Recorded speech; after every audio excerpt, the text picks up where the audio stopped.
Oh, you damn right. Who put those OBL shows so close together? That's Jeff Ketchum's fault. Blame Jeff Ketchum. No, it's just content and content and content. Welcome to day one of fall practice for the Texas Longhorns, and it is the first recruiting hour. We're going Wednesdays at 10 now. Our first 10 a.m. recruiting hour show. I'm Chad Hastings, and that guy right there is Jason Sukamel, managing editor of Orange Bloods. He is back from vacation. He is ready to go. We've got hook 'em emojis flying. Sandman is just saying hi to us this morning. We've got multiple emojis coming in from Jared. Everybody's ready to go. Jason, how are you? I'm good, Chad.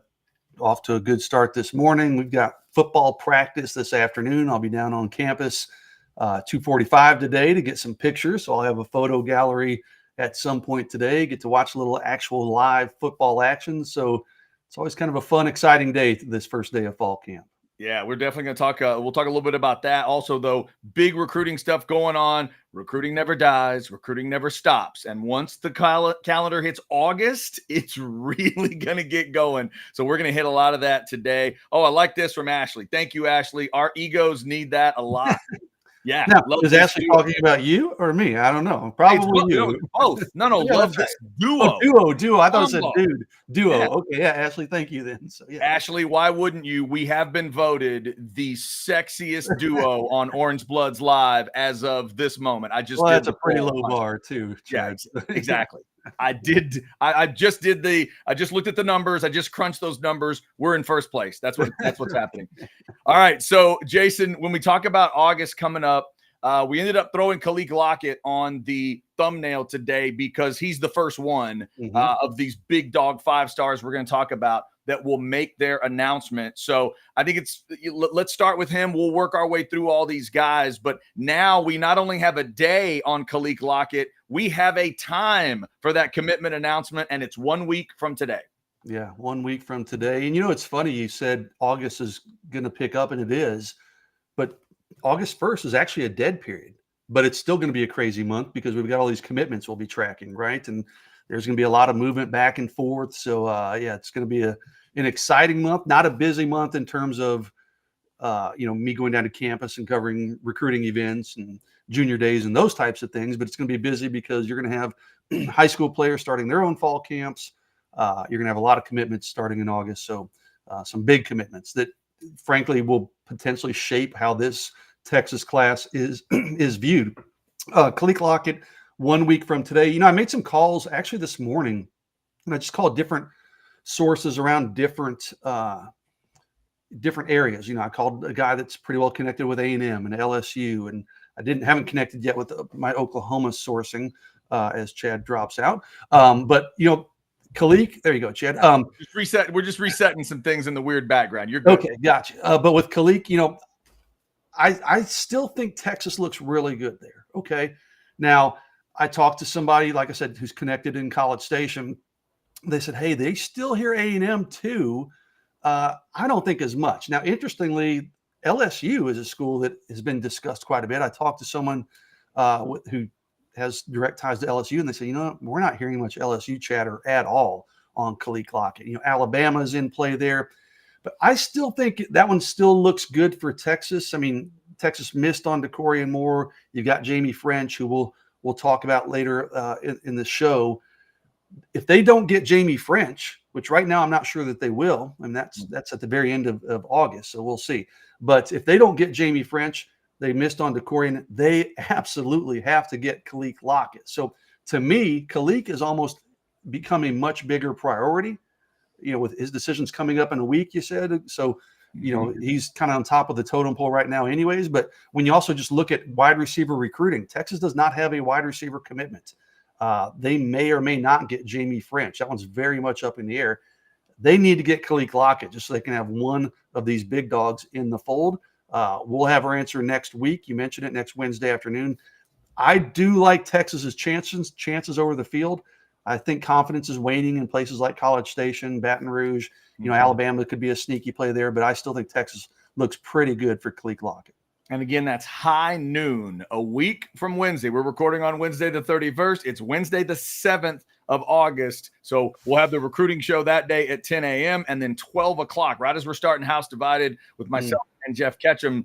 That's when Kaleb Lockett is going to be deciding. So if you're a Texas fan, make sure you're here for that. 12 noon is the decision. And Jason, just to refresh myself, I did go back and watch the full highlight package.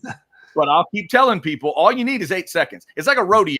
All you need to know if a dude is badass riding a bull or, bronco, whatever it is, you need 8 seconds to figure it out. Go watch that first highlight from Kaleb Lockett down the right sideline. He's got to get off of the defender. The ball is thrown 2 full yards past where he is, and he dives into the end zone, makes a one-handed catch. The ref looks down and says, "Yeah, young man, you did that." And it's quick. You got to be paying attention, but it's an incredible play.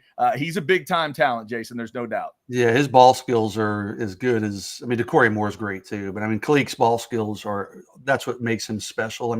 He's good at everything, but his ball skills are elite.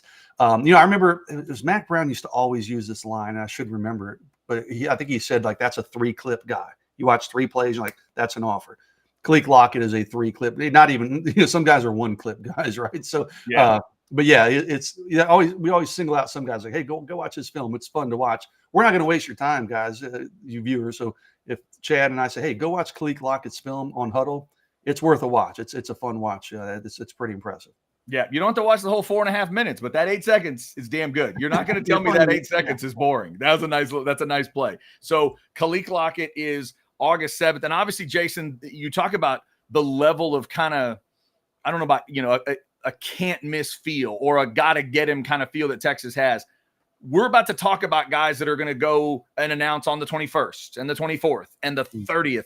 How much energy could this add to the Texas class? Compare it to the Colin Simmons thing last year. In my mind, I'm not quite sure Kaleb Lockett is that type of a name, but you tell me, could this provide that same kind of juice to a class? Yeah, I don't know that I would put Kaleb in the same level of Colin Simmons. Colin was I think a 5-star across the board. I'm assuming he was. I don't even know that, but I'm assuming he was. At one point, Rivals had Colin Simmons as the number 1 ranked prospect in the country. I think he probably finished top 5-ish. So, Colin was just a different jolt, and he's an edge player. Not that wide receivers aren't exciting, of course, but Texas loves those defensive edge players. He dominated state championship games. Colin was such a known commodity, and not that Kaleb isn't, but there are other big-time receivers that Texas has been and continues to recruit. So could Kaleb Lockett give Texas the kind of jolt and maybe excitement that Colin Simmons did? Probably not. I would tend to agree with you. But as we get towards the end of this month, as you said, Chad, if they land 2, 3, 4 of these dudes, maybe, who knows, maybe more, if all the dominoes fall Texas's way, then yeah, you're talking about one of the most monumental recruiting months for Texas in a long, long time. And it has that kind of potential. But this is a big swing month. Hey, the calendar flips to August tomorrow. This is a swing. I wrote in my 3-2-1 on Monday night. I said, I don't want to call it a make or break month, August, because I don't want to oversell it. And there's so much that can change, even if guys commit elsewhere, things can change. So I'm not labeling it a make or break month, but boy, it could really set the table for Texas to have a monster recruiting month that just kind of rolls into a monster recruiting year overall. Yeah, no, you definitely feel that. So Kaleb Lockett is going to be August 7th. If you want to jump on in the Specs chat, get us a question, throw us a super chat. We will certainly get it right to the top of the list. Now we're being referred to as just Chad and the hat. That's right, Sandman. That's fair. Yeah. You will not see Jason Sukumel without one of those hats. This is why you don't see me without a hat. It's my little buzz cut there. So yeah, there it is. Also, every time I get my hair cut, which is about once a month, they're like, what do you want us to do with your hair? Like, I don't even care. Just whatever you want to do, just do it. Because they're like, you want it rounded or squared? Do you want scissors? I'm like, truly, I do not care. Just do it. There's not only so much you can do. Right. Just do whatever you want. I'm going to put a hat on as soon as I walk out the door anyway. So you only got so much there. Also, we do have a fan a little concerned about the background. Please tell Doc not to be harming any more Longhorns for his future decor pleasure. Look, the Longhorn lamp was harvested humanely. From everything we know, my dad was not sneaking onto the Bevo Ranch. They would have tackled him to the ground. No Longhorn was harmed in any inhumane way. But I did think it kind of had like an Olympic torch vibe in the background. Yeah, it does. So Yeah, that's absolutely. why we cranked it on for you there. But thank you, ZOV, for the concern. But just know, Doc Hastings he respects the Longhorn. He absolutely respects the Longhorn. He would not be hurting any Longhorns. And there's Money B. Money B is in the building. What's up, Money B? Yeah, all right, Money B. First 10 a.m. time slot, and we see Money B. Always good to have Money Good B. to see you. Also, the boss is jumping in, reminding you to hit that thumbs up button. Jeff Ketchum will certainly be making appearances on the recruiting show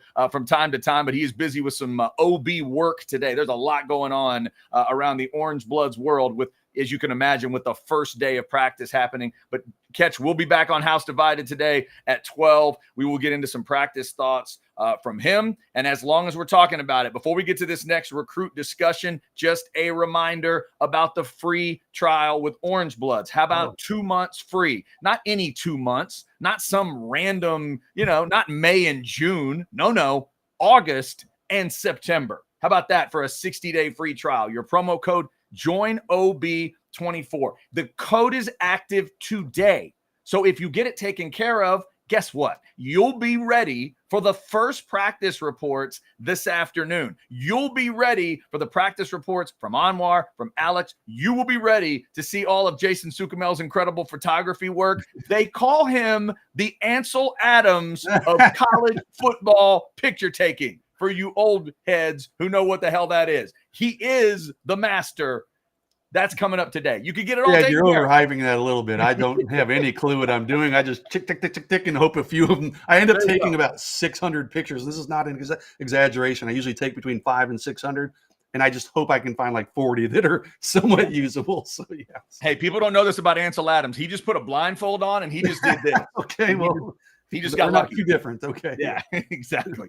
All that's coming up today. So get that free trial taken care of. Get on board with Orange Bloods and get the 60-day free trial. Join OB24. All right. So we'll keep the chat rolling. If you want to throw in, somebody's got something about the current team. We'll get to that. But Jason, let's get to the next. So the next recruit along the way, August 7th is Kaleb Lockett. We said high noon a week from today. The next date to look at will be, let me get this right. That's 2 weeks past that, right, which is August 21st. Also will be on a Wednesday, and that's Michael Fasusi. And as this has been building, Jason, it's feeling more and more like Texas has got to get Fasusi. So give us your latest here as we're at the end of July, about to go into August. What's your feeling on Fasusi?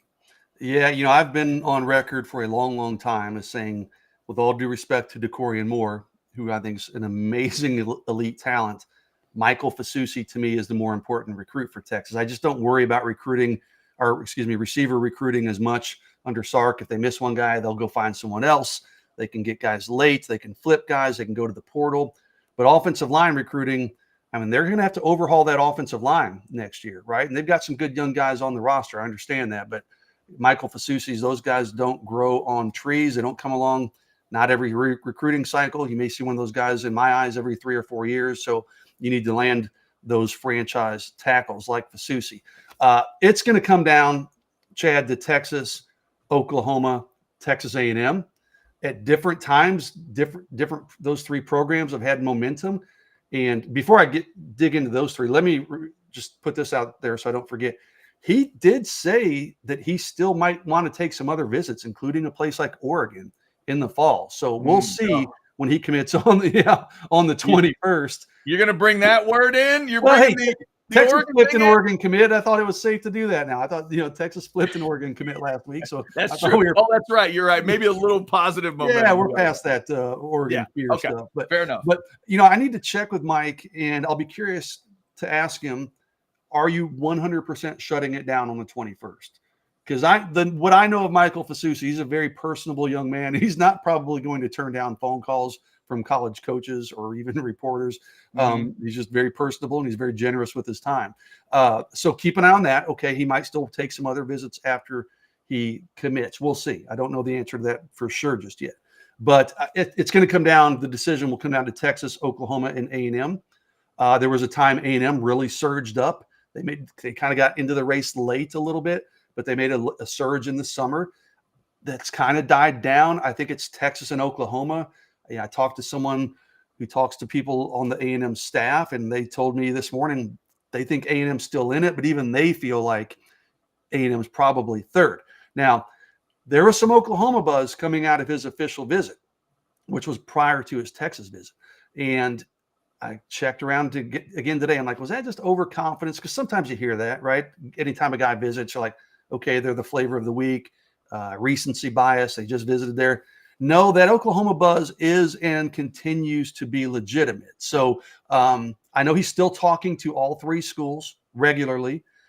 He does have a couple friends who are committed to Oklahoma, including a really close friend who's committed to Oklahoma as a preferred walk-on, a guy named Sean Hutton, which interestingly, A&M offered him as a preferred walk-on. I got to wonder if Texas, would maybe take him as a preferred walk-on too, if Fasusi wants to come to Texas. But this whole walk-on thing is up in the air too, right? So are they even going to have walk-ons moving forward? So, right. so many moving parts in this stuff. But I think it's going to be Texas or Oklahoma.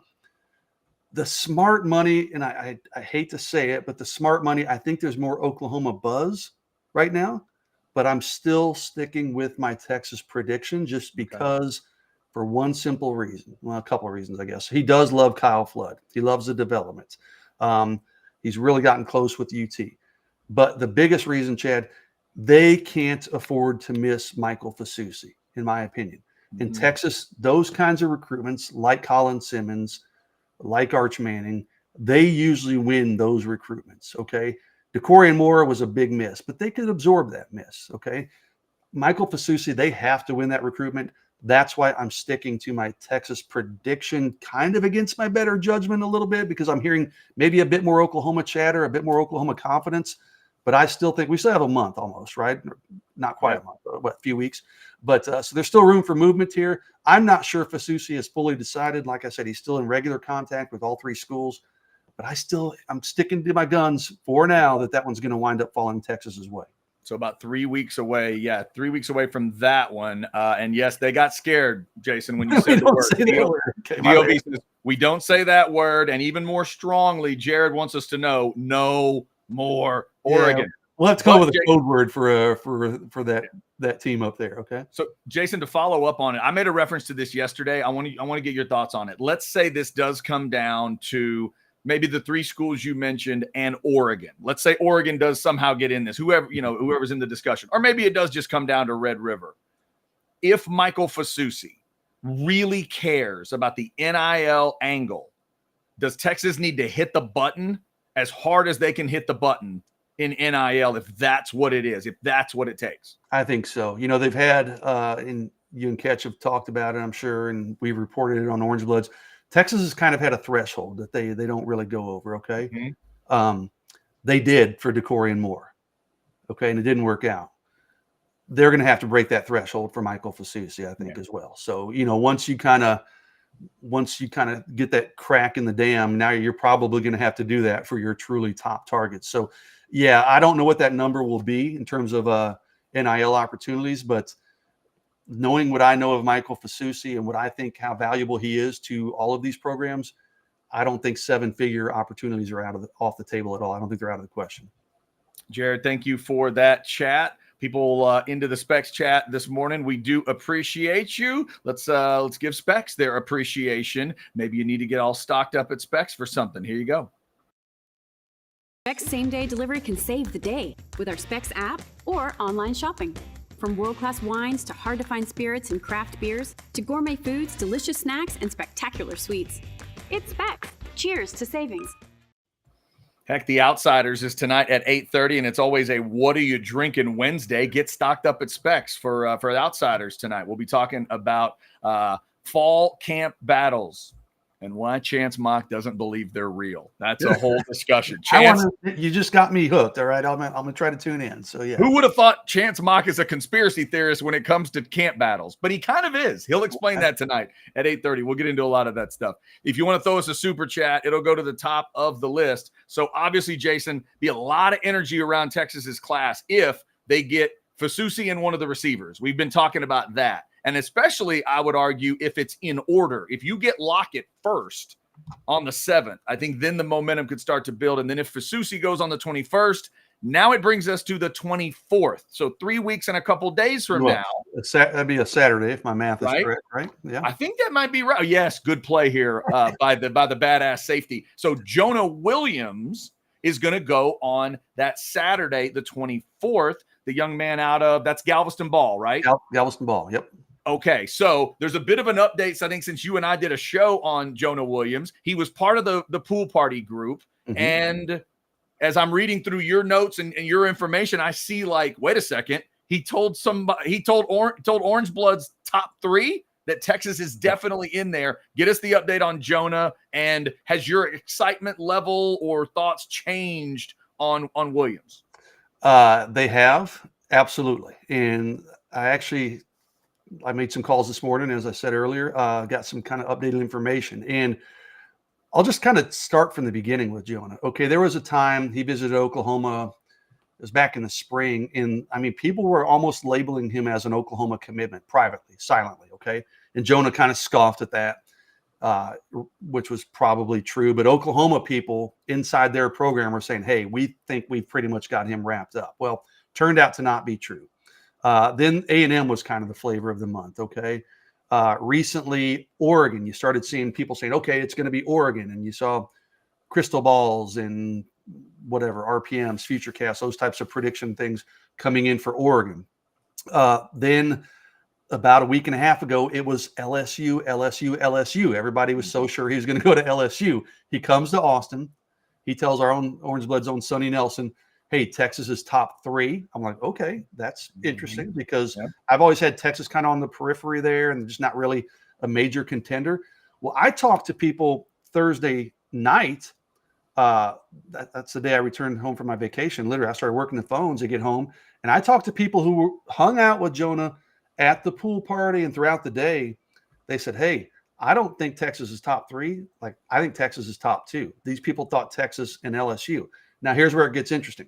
He was supposed to go, that was Texas on Thursday. He visited Texas. He was supposed to go visit LSU. I think it might have been Friday even. I don't remember the exact date. He did not make it in. Okay. Didn't make it in for that LSU visit.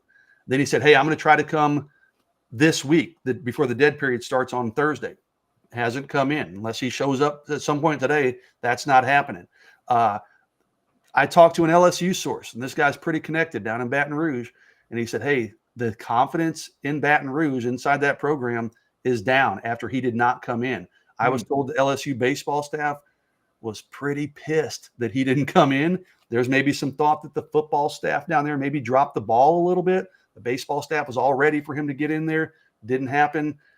Maybe the football staff didn't pressure the way that they should have to get him on campus. So that was their last chance to get him on campus before he decides. The whole month of August is a dead period. Now, someone today said, hey, there might be some weird loophole where he could try to take a visit, be a baseball only visit because it's not dead period. I don't know the technicalities on that.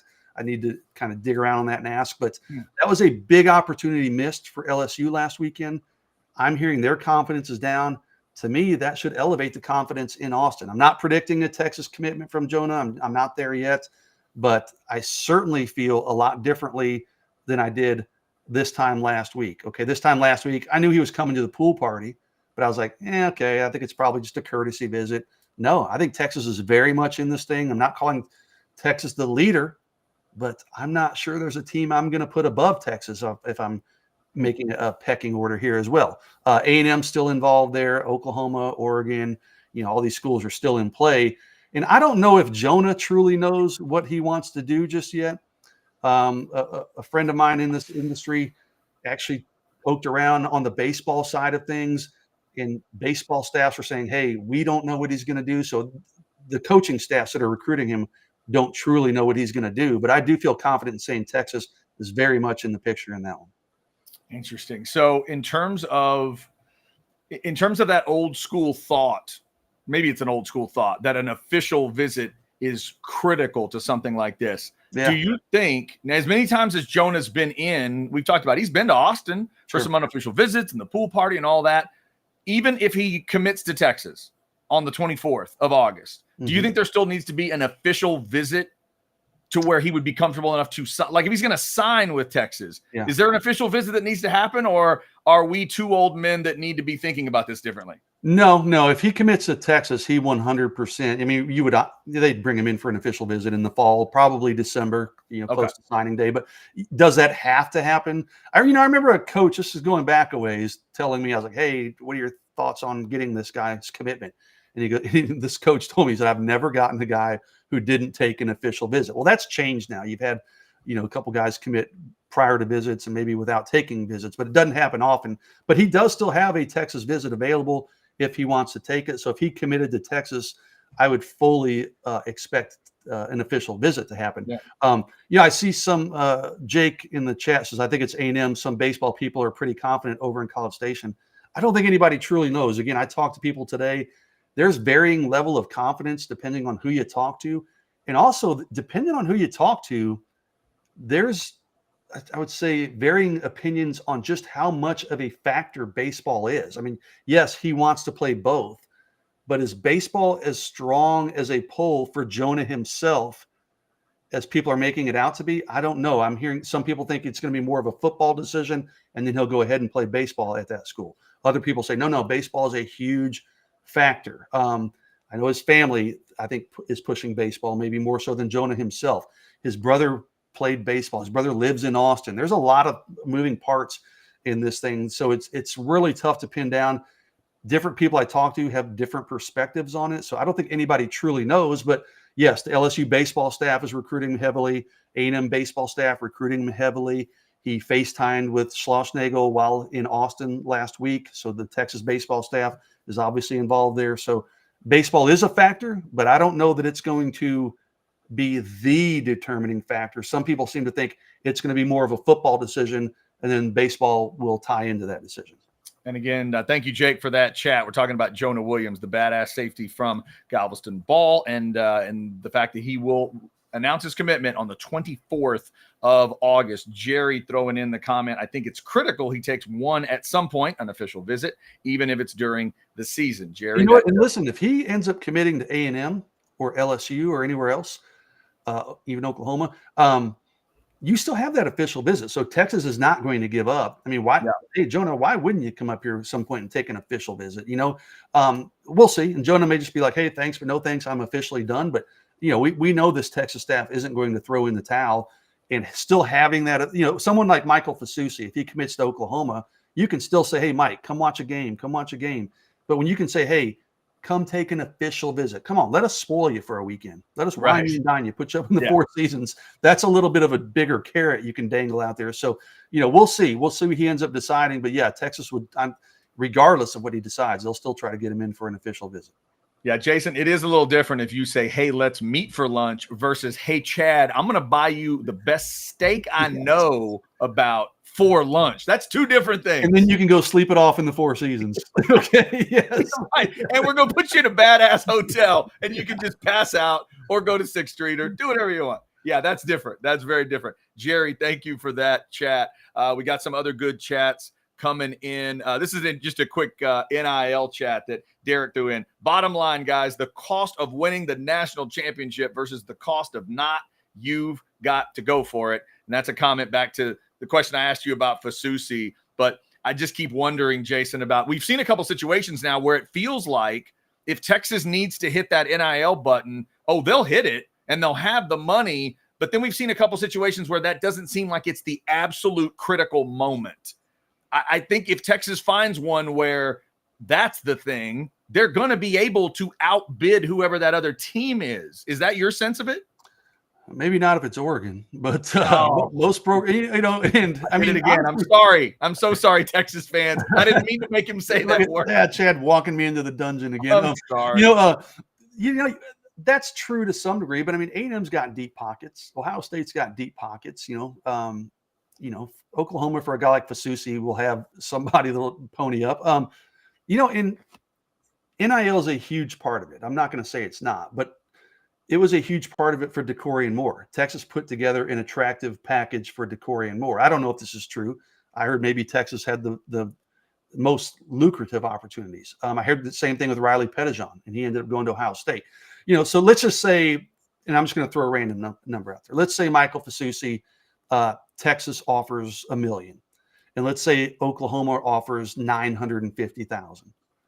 And let's say his heart is in Oklahoma. I know, shame on me for throwing this scenario out there. I probably should have flipped it, but is that $50,000 difference enough to get him to go to Texas over Oklahoma? Probably in my eyes, I'd be like, hey, dude, if you're my kid, and I'm like, follow your heart, because that 50,000 isn't going to change your life. So, unless Texas's NIL package is so much better than everybody else's, then it's going to have a big impact. But now, these teams know what everybody else is offering in terms of NIL. They're usually pretty comparable across the board. And the guys don't always take just the biggest number. If they're pretty comparable, that they don't necessarily just go with the highest number. But yes, Derek, to your point, it'd be silly to act like NIL isn't going to be a factor for a guy like Michael Fasusi. And you're going to have to hit that button, as Chad said, and probably go past your normal threshold for a guy like Fasusi. Yeah, going to be definitely something to pay attention to. All right, we're rolling through our show today, and I just realized that I put. Why did I read? I'm just so I missed it by one. It's the recruiting hour. I'm gonna be an old man driving myself crazy. I'm like, wait, am I in the middle of a different show? Terribly sorry if you've noticed that mistake. The recruiting hour, our first 10 a.m. show. Has that been up the whole show? No, I just reset it once when I went back from the offer earlier. I just hit the wrong thing. So that was my bad. Never let the Aggie hit the buttons. So we went through Kaleb Lockett, Michael Fasusi, Jonah Williams. So Jonah will be on the 24th. And then, Jason, you've already made reference to Jamie French, I think, at the beginning of the show, but that's that other receiver that I think Texas fans are paying attention to. Jamie French, the young man out of Florida, correct? Yep. Yeah. Jacksonville. Yep. And that'll be August 30th. So if we're doing that right, that's 6 days after Friday, right? Jonah. So that's a Friday, the Friday before the first game. Yeah, I guess. Yeah, that's the one that's an interesting choice for me that he went that late. It's his mother's birthday. It's his mother's birthday. That's okay. All right, there you go. Hey, mama's birthday. What are you gonna do? You gotta do that. Okay, so he'll make his choice by that point. How important do you think it's gonna be that certainly Lockett and maybe the other? How important do you think it'll be about those first couple guys and their choices? Do you think that will affect the way French is thinking about things on the 30th? I don't. Honestly, I don't. And there's different ways to look at this. I mean, could Texas build momentum and say, hey, come play with Kaleb Lockett if Lockett picks Texas? Absolutely. There's been some scuttlebutt, and this was before DeCorian Moore picked Oregon, so maybe this has changed things up a little bit. But there was some scuttlebutt that Jamie French and Kaleb Lockett probably were not going to play together. Now, I've talked to Jamie. I talked to him down in Florida. I don't remember, not even a month ago. And he was like, oh no, we talk about playing together. And he says the interest is genuine. Is that lip service? I don't know. Sometimes it's hard to tell with kids some days, but there's been some, like I said, some chatter that he and Kaleb won't play together. Now, DeCorian being out of that potential mix, maybe that changes things up. But I think Jamie French, just knowing his personality, knowing what I know about him, his support base, I think he's going to make the best decision for himself. It's going to be about where he feels at home, the relationships he has with the coaching staffs. Texas has done a good job. This one has been pretty interesting to follow because it wasn't too long ago. I think it might have been early June that he verbally listed Texas as his leader. And he was open about it. He goes, Texas is the team to beat. Mm-hmm. Well, he then backed off that, and everybody started talking and reporting it. And, he's going to Texas. He's going to Texas. Well, I think it kind of, scared him a little bit. So he backed off. He's like, no, it's no longer true. I'm pretty open among Texas and Miami and LSU and Tennessee. Those are kind of the four main ones.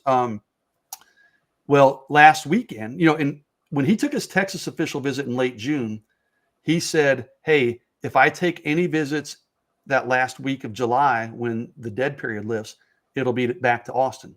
Well, that didn't happen. He didn't come back to Austin last weekend. In fact, he went to LSU and Miami. He told another Rivals.com reporter from our Miami site, this is coming out of those two visits last weekend. He said those are his top two. Miami and LSU are his top two. So this thing's changed up a little bit. Now, Chad, is that a bit of a smokescreen? Is Jamie trying to drum up suspense so it'll be a surprise whenever he makes his decision on August 30th? I don't know the answer to that yet, but I'm taking him at his word for the most part. I think Texas has work to do there. Miami and LSU. And listen, I talked to an LSU source. I mentioned this earlier in the show today. LSU feels pretty good about their chances of the guys that we talked about, Jonah Williams, Kaleb Lockett, Jamie French. He said, hey, LSU feels like their best shot of those guys would be Jamie French. So don't discount that. And I know Jamie has always spoken highly of LSU when I've talked to him. But I've said for about 2 months, the team that nobody's talking about that they should be is Miami. And the reason I said that, because when I've talked to Jamie in person a couple times, he just kind of lights up when he talks about Miami and their receivers coach and the connection he has with their staff. Yeah. And obviously it's an in-state school. So, and Jacksonville to Miami, it's not like they're next door neighbors. It's a pretty good hike from Jacksonville to Miami, but still it's an in-state school. But I've just always said, hey, don't discount Miami. Nobody's really talked about Miami. It's been Texas and it's been more LSU. I'm just saying, hey, don't sleep on Miami in this one. He now is publicly listed Miami and LSU has his top two. So I do think there's some work to do by Texas in that one, but we've still got a full month. So there's still time we've seen movement happen in that one pretty quickly. There's still more time for movement, but it won't be because of any visits because we got dead period starting tomorrow. So he will not be taking any more visits before his actual commitment date. Yeah. And again, Jason, to be clear, you mentioned it a couple of times. The entire month of August is a dead period in recruiting, or does it cut off at some point during the month? Or is it's the entire month? I'm pretty sure it's the entire month. I'd have to double check that to confirm, but I'm almost positive it's the entire month. So. And to clarify there, that is no on-campus visits allowed. The coaches are not allowed to go face-to-face at a high school campus. But the coaches, in terms of phone conversations and text and all that is allowed. That's okay. Yeah, the whole month of August is in fact a dead period. And yes, you're absolutely right. They can Zoom call, they can FaceTime, they can text, they can DM, they can phone call, but just no in-person face-to-face contact. So that means in college, coaches are busy with their own stuff in August, obviously, and so are high school kids. But they just and listen, Kaleb Lockett could come to Austin and he could tour the UT campus. But the Texas coaches can't be involved. He can't go talk to the coaches. He can't talk to the coaches, right? Okay. And during COVID, we had that happen a couple times where guys would come down to Austin and they would FaceTime the coaches while on campus. So almost get like a guided tour via FaceTime. I want to say the NCAA stepped in and said, hey, we're going to put a stop to that. But he could still visit, but I don't know that he could FaceTime while he's on campus. There's some weird technical rules. So, he could still pop in for a visit to Austin if he wanted to. Yeah. And just so I'm clear, if I'm Steve Sarkisian and Ryan Wingo has an incredible practice, am I allowed to text Kaleb Lockett, hey, man, see what this young kid's doing? We can use you too. Let's pilot. He's allowed to do that all August long? All August, as much as he wants. He could text him every day if he wants to. Yep. Okay. All right. By the way, our man Cody Carpentier wants to know, he says the people want to know when Sukamel is going to put a future cast in on French, and he points out that Ketch is still calling Texas. Jason, are you ready to move? Are you ready to put the future cast in yet? No. I'm a little different with my future cast. I don't usually do them unless I'm pretty confident. I'd say 70, 75-ish%, and I don't feel that confident on Kaleb Lockett. Like I said, him publicly listing Miami and LSU as his leaders. I was like, okay, that threw me for a little bit of a loop. But again, then I'm like, all right, Jamie's a really smart kid. And this guy should go into broadcast at some point because he's very personable and he's funny and just has a great smile. Jamie's smart enough to do that just to kind of throw people off his scent, if you will, if he's going to wind up picking Texas. He's smart enough to kind of throw some curveballs out there to keep people guessing. So, I know what he said, and I'm taking him at his word. I'm giving him the benefit of the doubt, but you got to always wonder, okay, is he playing a little bit of games? Just kind of like, hey, Riley Pettijohn told me in Jacksonville, he goes, yeah, it's not going to be Texas. I'm like, all right, Riley, are you messing with me, or is it really not going to be Texas? And it ended up, Riley was being honest. It ended up being Ohio State. So, is Jamie French being 100% truthful, listing Miami and LSU? I don't know. Or some gamesmanship, we'll see. We got a month. I'm still going to kind of feel around on that one, kick the tire. So, Cody, sorry, my man, you will not be getting a future guest from me, not today, anyway. So he tried. Hey, he tried. There's nothing wrong with that. We got a good chat in on Fasusi that I'm going to get to, but I also want to remind everybody this is our first 10 a.m. recruiting hour. Here's that new schedule of Orange Bloods Live for you to look at. Your mornings, it's going to be nice and packed for you on Tuesdays, Wednesdays, and Thursdays, especially once we get into the season. As you see, for you Prize Picks folks, that'll return August 22nd. But the Modcast is there for you Tuesday at 10. They had a Modcast yesterday. If you missed it, go check it out. The recruiting hour, again, right here Wednesday at 10. And that Prize Pick show will be Thursday. Got House Divided for you at 12, as always. And then remember, Football with Friends is back. The guys are getting some good numbers so far. Thank you for those of you that are jumping in and getting all your football fix in the evenings now. We pushed that time back to 6 o'clock because we feel like that would help you out. So far, looks like that may be true. So thank you for liking and subscribing and getting those notifications for Orange Bloods Live. And again, we'll be here 10 a.m. with the recruiting hour on Wednesdays. So hey, are you going to be on the Prize Pick show, Chad? I know last year it was me, Anwar, Alex, and Catch. As far as I know, Anwar and I had a little bit of a discussion about Prize Picks. I think maybe from time to time I might be. It's a fun show, if you're a gambling degenerate or just you like making predictions. We always have a good time on that show. Yeah, I got into the Prize Picks thing a little bit last season. It was kind of fun. It was kind of fun. I wasn't super good at it, but it was kind of fun. Yeah, it makes games interesting. Absolutely. Yeah. Also, somebody asking this question: will Outsiders stay once a week? I seem to remember you guys did a couple shows per week during football season. Rex, we are hoping to be able to expand back out to maybe 2 or 3 shows. But I'll be honest with you, Rex, we try to be honest around here. The views are going to determine that. If y'all watch a ton of Outsiders on a Wednesday, it's going to give us that momentum to go, oh, maybe we need to go back to 2 or 3 shows during the season. So we're hoping, right around game week, we'll fire it up to at least 2 shows a week. We were doing 3 last season. We may do that again. So, Rex, thank you for asking on that one. Jason, this one is maybe not the one Texas fans want to ask, but Jake feels like it's needs to be asked. Jason, how did we lose momentum with Fasusi so fast? Is that how you would describe it? Not really. These other schools do a good job of recruiting, especially on official visits. The momentum kind of shifted to Oklahoma when he took his official visit there.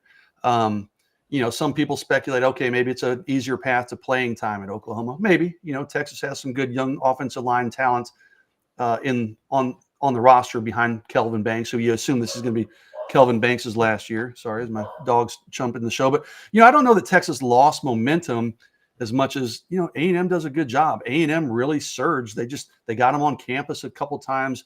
Relationships are important in recruiting. They still are. NIL is always going to be big, playing time, competing for championships. But, Texas has done a really, really good job in its recruitment of Michael Fasusi. I don't think there have been any missteps, anything like that. It's just, these other schools do a good job too. Oklahoma, Texas A&M, those are formidable opponents when you're recruiting head-to-head. A school like Oregon trying to get involved. I don't technically wouldn't say they lost momentum. I think they're just kind of ebbs and flows in recruiting, and Oklahoma is kind of riding a wave right now with Michael Fasusi. But again, I think Texas they're going to have a wave of their own come sometime in August. I think we'll see momentum maybe slide back to Texas, but it's a tough one to predict. Mike Fasusi's a guy that's, I don't want to say he's all over the place, but he's very open-minded in a good way.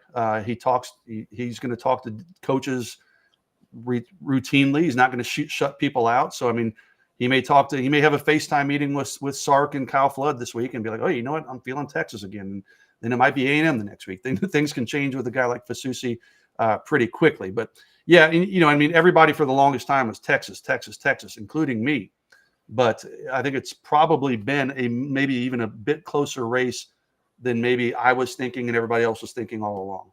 Well, it's going to be wild if it comes down to the 2 Red River schools. The idea, Jason, of trying to decide if you want your branding and culture and color to be one side of that Red River or the other side of that Red River. It's Louisville's always been maybe more pro OU. And listen, he's got a couple friends that are going to Oklahoma. So there's a couple different things that maybe have pushed people to kind of talk up Oklahoma more. Does that necessarily mean that's what Michael Fasusi is thinking in his brain? Not necessarily. A lot of recruiting is just reading the tea leaves. Okay, when his best friend commits to be a preferred walk-on, or close friend commits to be a preferred walk-on at Oklahoma, you're like, okay, that's a check mark for Oklahoma. So, you got to kind of just read between the lines on some of these things. And there are some small signs that would seem to maybe favor Oklahoma. Yeah. Could be Team Roughneck versus Team Hellraiser for Michael Fasusi. And Kiss Girl would tell him to lean Team Hellraiser because they look great. They look fantastic at games. That's the way I would tell Michael Fasusi to go as well if it comes down to those two. Come on. All right. So we've hit all of the main four, Jason, that we know the dates. Yeah. August 7th, Lockett. August 21st, Fasusi. August 24th is Williams, Jonah Williams. August 30th, Jamie French. Look at that. It's already in my head. It's just, it's there. Now let's throw in a possible fifth name because we've been talking about Michael Terry a lot lately. Michael Terry maybe in August as well, or is this going to push more into the season, you think? I'm expecting August. Listen, I mean, some people I talked to thought he might decide like this week or weekend. So he doesn't have a firm date, but he did visit Texas for the pool party. He then went up to Oregon the following day. So that was, there's that bad word again, but he flew up to Oregon last Friday, I guess it would have been. And then he was supposed to go to Nebraska, I think directly from Oregon was what I was told. So, Texas A&M still kind of hanging around there. I don't think A&M's a big factor there. I think that one's going to come down to Texas and Oregon. I think Nebraska, the trip to Nebraska was maybe a courtesy visit. I think they're just kind of window dressing in this one. He doesn't have a firm date, Chad. I'm expecting that to change pretty soon. I think it will be August. And I actually tried to call Mike yesterday, but I haven't connected with him yet. So I'll work on that again maybe this afternoon to see if he has a date in mind. But I think it'll come down to Texas and Oregon for Michael Terry. I just know coming out of that Texas visit, okay, and now this was pre-Oregon, so maybe things have changed a little bit. But coming out of that Texas visit, the confidence in Austin was as high as it's ever been for Michael Terry. I mean, he spent almost an hour meeting, he and his family, meeting with Steve Sarkisian directly. And I was told he loved the message from Sark, just in terms of Sark really broke it down, like how he's going to use him, the different roles he could play, the versatility, how they'll showcase that. It really connected with Michael Terry. I think he probably wants to stay closer to home. I think his parents want him closer to home. And a lot of times that winds up mattering. Even if the kid wants to go off, hey, if mom and dad want you close, why not play an hour and a half up the road in Austin versus a long, long flight to Eugene. So I think Texas looks good there.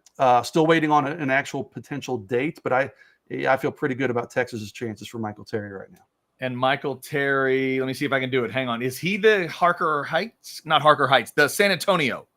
Alamo Heights. Yep. Alamo Heights. I knew a Heights was in it. I had it. I was there.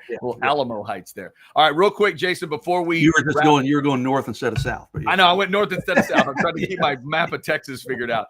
Real quick question, kind of a current team question that Nate threw in on our way out. But I did see this in Anwar's notes about the coordinator comments. Nate says, all I need to know is Jordan Washington a monster or just getting sloppy with the 30-pound gain? The number that was thrown out was 248, Jason, as the discussion around it was Coach Banks talking about special teams and what they're doing with Jordan Washington. When I read that, I got kind of excited. If I was a Texas fan seeing the 248, little concern here with Nate. How would you read that number? That's a lot of weight to gain really quickly, but these are young dudes. They put them on a meal plan, obviously a workout plan. You know what, Nate? He is near the top of my list on guys I want to get a picture of and lay eyes on this afternoon at practice. So I might have a better idea. If I go out there and he has a belly hanging over, I'll be like, okay, it's not a good weight, but I'm not expecting that. He's always been a tall, very lean frame with the capability of carrying a lot of good weight. So to hear that he's up to was it 248? Is that the number? 248. Yep. Okay. I mean, that was a bit surprising to me. Maybe we had him a little too light to begin with. I don't know, but that's interesting. That caught my eye too. I don't really have an answer until I see him in person today, but my guess is they put him on a meal plan. He's a young man who can probably add muscle pretty quickly at his age. So I would think it'd probably be pretty good weight. So I don't think Banks would be talking about it in a positive light. It seemed to me that was a positive comment, right? It wasn't like, he's at 248. We got to lean him up a little bit. No, it was like, yeah, man, he looks really good at 248. So I'm assuming it's good weight, and he's going to look pretty good today. Yeah, absolutely. But of course, yeah, when you read 215 to 248, there is kind of a little bit of that jarring moment in terms of the game. I'm trying to go the other direction, so I need some tips from. I know. Give me a meal plan to go the other direction. You do the opposite of that. Yeah, exactly. Before we get out of here, another reminder. Speaking of the practice, Jason just mentioned it. He's going to be out there and trying to get some of those great pictures. You can be checking those out. Free trial. If it's free, I'll take 3. That's what my man Brian Jones always says. So why don't you go get, in this case, it's 2 free months. August and September, you'll get the practice stuff from today. That code is active right now. Join OB24. You will be helping yourself. You will also be helping Jeff Ketchum to get that raise we've all been trying to get him, because then maybe all the rest of us can get one too. So we thank you for your help there. But most importantly, you're going to get all that great practice info, the reporting, the pictures, as we start to have the discussion about Texas and their season. Kids, we are 31 days away from the kick with Texas and Colorado State. You want to get on board right now with orangebloods.com and get the best coverage in the business. Let me just scan and make for you, Chad. Before, yes, sir. Sorry. You're so good at that. Like 31 days is pretty easy because we're fixing to do it. But like sometimes you'll go like, hey, we're 72 days from the first game. Do you have like some kind of mental Rolodex? How do you do that so quickly? In the old days, I used to just start the count at I just pick a day and literally just keep track of it. My sick brain, I have it written down the day before, and I just take it down one number. So 31 till kick, 122 till the house divided game today. And go. It's just my. You're like my 13-year-old daughter now. She's like, Dad, it's 221 days till Christmas. I'm like, how the hell are you doing that? Yeah, well, she does it on her phone, I think. Yes. Jason, this is a trick I learned. I used to be the old man who literally would count it. I'd pull out the calendar, double check everything. Because back in radio days, you'd have to make promos up and you have to know when it's 30 days till kick and all that kind of stuff. But then I realized literally a few months ago that all I had to do as an old man in 2024, type in the 2 dates, type in like July 31st, 2024 to whatever your date is, and it just pops it up for you like that. I should have known it was an iPhone capability, right? So I just haven't used it yet, but yeah. Yeah. Plus it gives our man Chris Bennett, the super fan, the ability to put all that stuff online and remind people. Like today, he mentioned that it's OJ McClintock days until Texas plays. Once he started doing that years ago, I thought, well, I've got to feed that monster. Okay. When there's 10 days, all the Vince stuff, and there's 11 days, you get some Major and a little bit of Ricky, and and I guess now maybe Colin Simmons, or isn't Colin going to go with 11, right? Yeah. So yes, that's how my sick brain works on that one. Because you always have that handy, and I'm like, does he prep that before the show? Like, how does he? Sadly, yes. Like Rain Man with his dates in his head? Like, what is because I don't trust myself to know the math right now. But I'll do it ahead of time so I'm ready. So yes, 31 days until kick. As of right now. All right, there's your first 10 a.m. recruiting hour. Like I said earlier, Jeff Ketchum will be back on House Divided today. We'll do that at 12. Is Sark taking an unnecessary risk this season? We'll get into that. Plus, what did Pete Kwiatkowski say that made me stop blinking for a second or two? We'll get into that as well in House Divided today. I know I'm going random here at the end of the show, but is that a Schlitterbahn shirt you're wearing? It is a Schlitterbahn shirt. Can I tell you my Schlitterbahn story? Sure. I was a freshman in college. I just finished my freshman year up here at UT. My brother was down back then it was Southwest Texas State, right? Texas State down in San Marcos. And he says, hey, dude, Schlitterbahn is hiring lifeguards. Why don't you come live with me? My roommate's moving out for the summer. Come live with me in my apartment down here. We'll work at Schlitterbahn as lifeguards. I'm like, hell yes, dude. College dude. Chicks in bikinis. I love Schlitterbahn. Yeah. Worst job ever. Really? Yes, dude. I ended up quitting about halfway through the summer, moving back to my parents' house in Bay City for the rest of the summer and working at a job down there. Like it was not what I envisioned. It was not just a bunch of like college co-eds running around in bikinis. No, it was not the glamorous job I envisioned. But I'd still love Schlitterbahn. I got kids, so we've spent many a dollar at Schlitterbahn. But the job itself was not my favorite. So yeah, we love Schlitterbahn as well. I didn't realize it was going to be an anti-LinkedIn for Schlitterbahn when I wore the shirt today, but I like the story.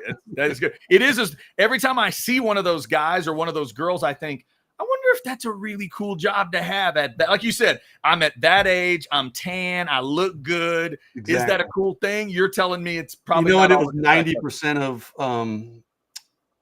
let's just say not the most fit people. Like, hey, can you give me a push in my tube? Hey, can you give me a push in my tube? It's like, okay, fine, push.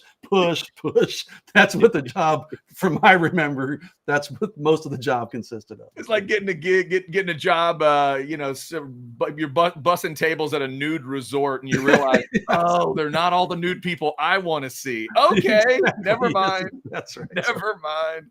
Yeah. All right, we will be back next week with a 10 a.m. recruiting show on Wednesday. Speaking of Jason and recruiting, the 321 article is also up at orangebloods.com.